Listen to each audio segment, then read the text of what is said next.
Şamdaki şi.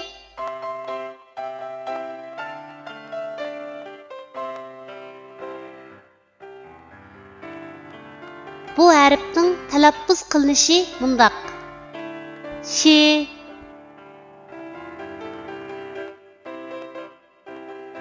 Endi bu harfni o'z ichiga olgan misollarni ko'rib o'tamiz.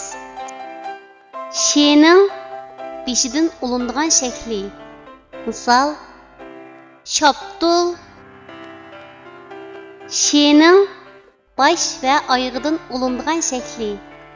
Misol: İştan. Şi'ning oyog'idan ulinadigan shakli. Misol: Çiş.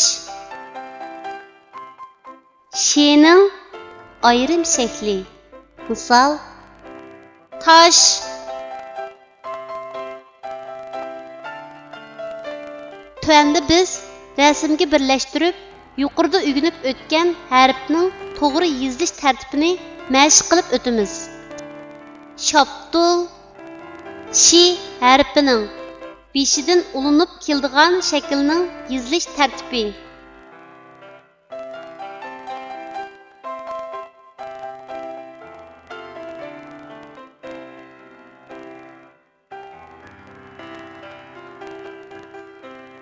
İştan şi harfining bosh va oyog'idan ulinib keladigan shaklning yozilish tartibi.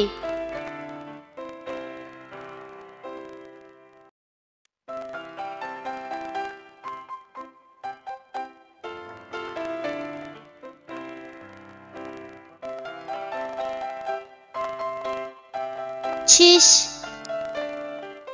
Şi harfining oyog'idan ulinib keladigan shaklning yozilish tartibi.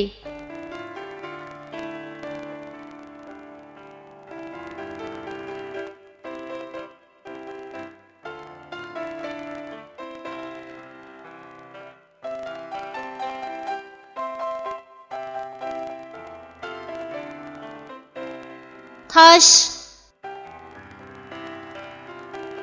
Şi harfining ayrim shaklining yozilish tartibi.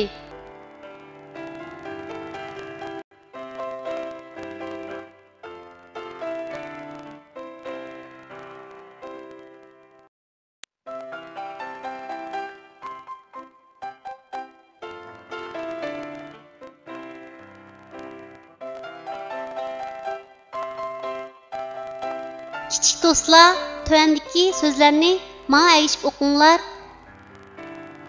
Aş, taş, eş, teş, şar, şo, ra, şora, şo, ta, şota,